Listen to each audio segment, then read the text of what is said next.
had a couple of interesting stuff which is close to my heart, so I'm gonna talk about it. First of all, we had a major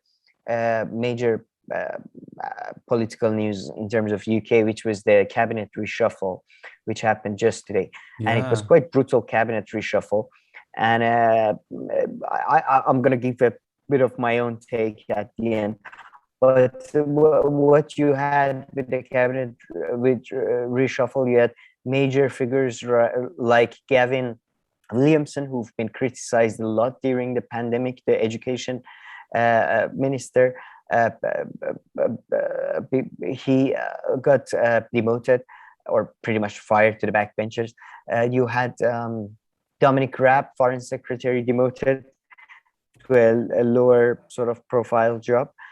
His position was given to Liz Truss, and the position of education secretary was given to Nadeem Zahawi, who is I'll get into kind of what I think are the differences between these these groups. But it's still a conservative government. It's still extremely right-wing people coming to power. But I think it was a interesting reshuffle and kind of reflects Boris Johnson's thinking in a way, because I think Liz Truss and Nadeem Zahawi, first of all, they're both, I think, are a bit more one nation conservative in a sense that they are more protection. Like conservatism in the UK is very different from republicanism in the US. They are they're a bit more protectionist, more sort of, they are sort of nationalistic without being as racist in a way because of the empire stuff. Or without the pretense of the thing, underneath they may be as bad and all that. Nadeem Zahawi himself is of a minority background, I believe. And Liz Truss, for example, I hope you put this video because I'm pretty sure it's not copyrighted or anything, like before I explain it. We are selling tea to China.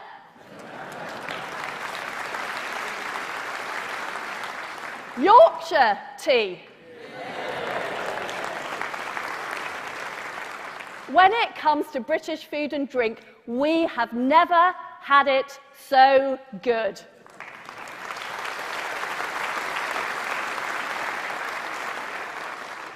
But as well as exporting our fantastic food abroad, I want to see us eating more British food here in Britain. At the moment, we import 2/3 of all of our apples.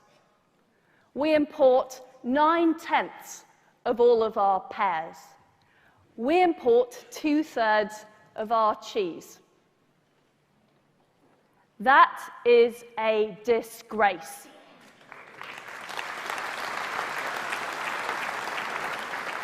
But she's most famous for a video you hopefully see, but this video that she goes on about how 2/3 of the cheese in the UK is imported, and the way she just describes the whole situation is fantastic. Just watch the video. It's a huge laugh. And Nadeem Zahawi is another guy who's a bit more sort of working class conservative, or at least that's how he presents himself in the way he talks and all that. But Dominic Raab and Gavin Williamson, like Dominic Raab was just like like David Cameron, somebody like somebody who when he was being raised probably was told that at some point you should become a prime minister. That's that's that, or a minister. Like he was just a typical British minister and all that. And he got got a lot of heat and fire over the Afghanistan withdrawal and the fact that he was vacationing on Crete in Greece at the time when the whole withdrawal was being done very badly. And according to some. According to some. So yeah, he got these were the most important. You also had really this figure. I'm just looking for her name. This sort of semi-celebrity figure. I'm looking for her name. Sorry. Oh, Doris. Miss Doris. I forget her first name, but she's this I mean, her level is genuinely tabloid celebrity. She was on some of these Big Brother, I'm a Celebrity, Get Me Out of Here, one of these programs, and she became the culture secretary. And just go read some of her tweets. It's disgraceful. She shouldn't be in charge of like a primary school like literature class. I don't. It's just pathetic. I see. So I think, and figures like her though, and Liz Truss and Nadeem Zawahiri to different extents though, I think reflect that Boris Johnson is trying to sort of surround himself with figures that are they own their rising power to him first of all, not to somebody else, not to the Conservative Party per se, and they are more sort of nationalistic and all that. Because UK also has a sort of UK is also experiencing the same trend that I think a lot of countries are with the whole more inward-looking nationalistic thing. It was interesting you mentioned that in France you had that channel, because you had this channel launched recently in the UK, GB News, Great Britain News, I assume, and it's been trying to emulate Fox News and like that type of thing with little success though. Recently they had Andrew Neil, who was their biggest sort of name, quit. Andrew Neil is a right-wing news editor and a BBC host, former BBC host. So yeah, it seems that that's somewhat reflected, I think, in this cabinet reshuffle. Although UK ministers are like, take everything I say with a grain of salt. If anybody's seen the thick of it, or Yes Minister, they don't have any powers really. Civil servants run the things, and they're just. It's more a reflection of like internal political power, party power, rather than like, I doubt like any significant changes in education. We're going to see big changes in education policy or things like that. I see. Yeah, that was interesting. That happened. I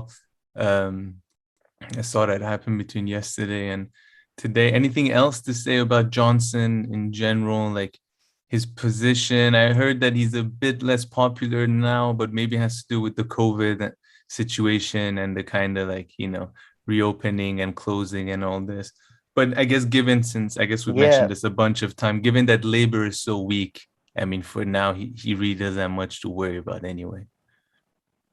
Yeah, exactly. And that's a great segue actually to what I wanted to talk about next, which is the continuous labor infighting and lack of vision. Sorry about that, probably abrupt cut right there. I think labor deepest state, probably Peter Mandelson was trying to take us out, because I was going to talk about the Labour Party, because you mentioned the fact that the Labour Party is not doing well in the polls, and now pretty much every faction of the party, including the radical left, they hate Keir Starmer now after the whole Jeremy Corbyn suspension and removal of the whip, even after that he's been restored to the party. They pretty much hate him now. Center left is also not a big fan. Like Gordon Brown, let's say, type of people. Angela Reiner seems to be sort of thinking of going for his position.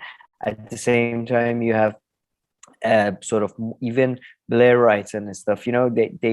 Their whole thing was winning, and he's just losing. And Blair had some level of, I don't know, charisma, but like you wouldn't immediately just think like, okay, I rather watch paint dry, than Keir Starmer talk. Yeah. But that's the effect he's having. And so we had a couple of developments there. One was that the leader of the youth labor group said that there's going to be a labor conference in Brighton in a month, less than a month, and they said that a Palestinian one Palestinian group, sorry, let me get the name right. The Palestinian, where is it? Oh, sorry. Where is? The Palestinian Solidarity Campaign, who has had a spot on apparently Labour conference to speak for many years, they would be excluded, and Jeremy Corbyn would be excluded, and anybody that because of their support for BDS, for boycott and divestment movement. And then, and by the way, we've discussed that movement before. I'm not a big fan, but I don't think people should be excluded based on that. And they said they're not going to let Jeremy Corbyn talk. But then, interestingly, Jerusalem Post and Middle East Eye both reported that apparently they said that was a mistake. Labour officials said that was a statement was a mistake. So typical of Keir Starmer type of thing. Same thing happened when he sort of fired Angela Rayner, but then he then gave her two promotions basically to make up for it because of backlash, or the suspension of Jeremy Corbyn. Then he's back to the party. Then whip removed. Just incompetence and even lack of going courage of your conviction, whatever those conviction may be, even if they're bad. Yeah, actually, it's funny that you say that, because on Novara Media, I was watching Novara Media, and Ash was saying how apparently Keir Starmer is supposed to write a 14,000 word essay. Oh, you're gonna get to that? Okay. Exactly. I was gonna say that exactly adds to what you're saying, and yeah, she was pretty much saying like, nobody wants to read that. I don't want to read that. Just do it. You don't need to tell us. Besides, I mean, I watched, by the way, their coverage was pretty good as well, I think. But these are he's gonna write a 14,000. He has written a 14,000 word essay with, by the way, what former speechwriters of Blair. So he's just clearly establishing himself in that thing, and he's going to present it to the Fabian Society, which was, by the way, full disclosure, I went to LSC. That was their university and all that. So what is that? That's like it used to be left wing. Now it's it's center left think tank now. Very kind of light Blairite, I would say. But and I love the fact that they said this is going to be an answer to the fact this is what they are saying. The people who work for Keir Starmer, senior Labour figure, said it's supposed to set out this Starmer credo. It's essentially an answer to those who say, what do you believe in and what do you stand for? And I'm sure that it will suffice and do that job. So that's what they are saying, themselves, the people who support him. And then they themselves go on to say that, where is it? I'm sorry, I'm looking for it.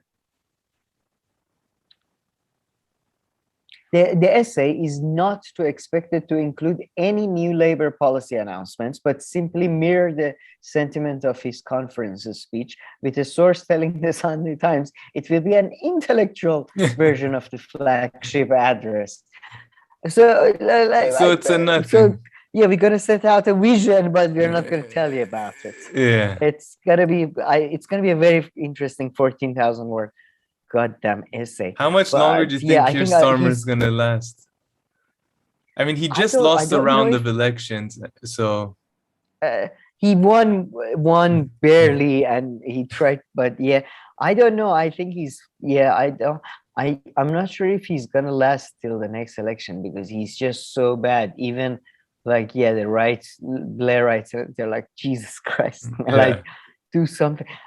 So I don't know. And Andy Burnham, the mayor of Manchester, he's looking good right now. So there are people who could go for his job. Although, considering that he's a mayor and UK is a parliamentary system and all that, it is a bit more difficult to, it would be, there has to be a by-election, I suppose, and all that, or Andy Burnham have to, I don't know. So it would be difficult.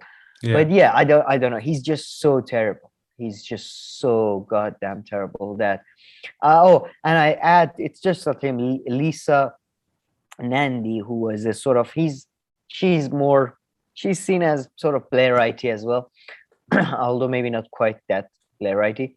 Like, she came out saying that, again, she in an interview with a right-wing host who, by the way, has had anti-Semites, like proper anti-Semites, like people who work for like Aryan News Weekly type things. He's had those people on his show. Lisa Nandy is talking to those to this person, and at the same time, she's saying that yeah, like if Jeremy Corbyn, for example, goes independent and stand as an independent instead of a Labour, will I'll go and help the Labour candidate, and like it's all about the Jewish people who have been hurt by his actions and his activities. You are talking to somebody who associates with Aryan Nation people. Like I just don't understand anything anymore. I think I thought I Same I bullshit don't as always. anyway. But yeah, so it's not just Keir Starmer, to be fair. It's just the whole Labour Party sucks right Yeah. now.